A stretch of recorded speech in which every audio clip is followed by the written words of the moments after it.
Switch it on. Teodoro. Thank you.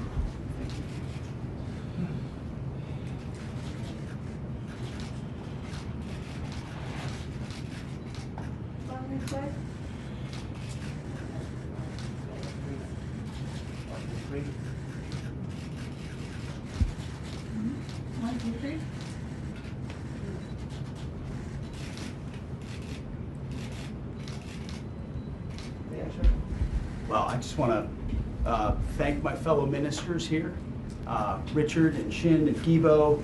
You know, I haven't been in this business very long, and we've known each other for like 3 days.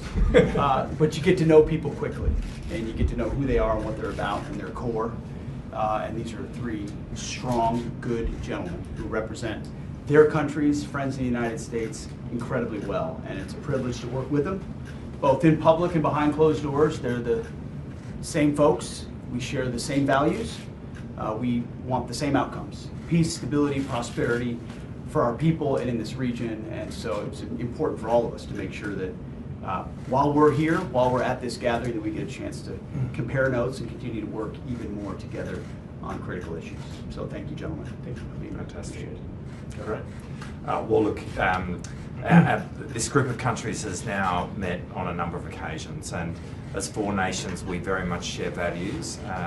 We are democracies that are about upholding the international rule of law, the rules-based order. And right now that's under pressure in the Indo-Pacific, and we are all working together to make sure that that rules-based order is asserted, and we're going to continue to do that. Just as Pete said, I very much enjoy working with all of my friends here, and I've got to know every one of these people pretty well over the last few years. So we're very much excited about the meeting that we're going to have today. As Pete said, we have been known each other for 3 days, but It's been a good 3 days. yeah, good 3 days, special days, because he visited my hometown, Yokosuka, with President Trump. So this is the new beginning of our friendship. Thank you. Well, it is once again a pleasure to be meeting today. In the past year, more that this squad, as it has been come to known, has come into existence. Much work has been done and much progress has been made. And today, we individually and collectively have been welcomed by ASEAN for our collaborative and bilateral and individual efforts to guarantee peace and stability and security in the Indo-Pacific. And we thank our partners for the commitment to upholding international law, particularly for the rights of smaller archipelagic countries.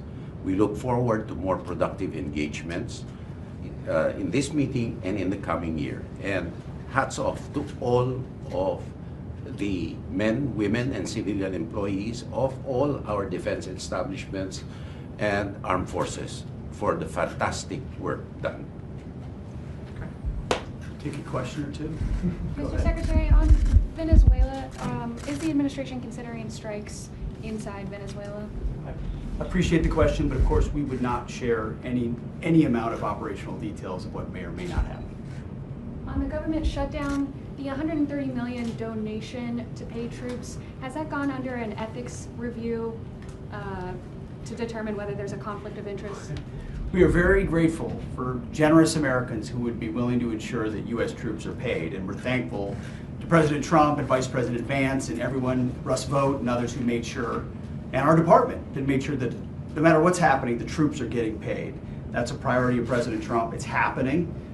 Democrats are not contributing to that. President Trump's making that happen, and that's an important outcome because the work we're talking about right here across our countries, certainly the Department of War front and center on that. So, South thank China you. Sea, Oh, we got a South China Sea yeah. question. Outstanding. Is the administration preparing a show of force in the South China Sea, potentially with HIMARS and a Nimitz visit?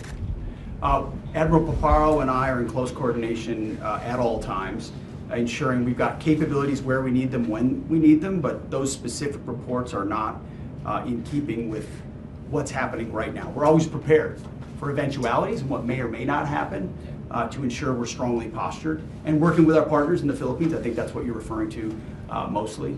We've got lots of options and lots of capabilities in the region, but ultimately we're not going to reveal precisely what we may or may not do. So thank you, appreciate it.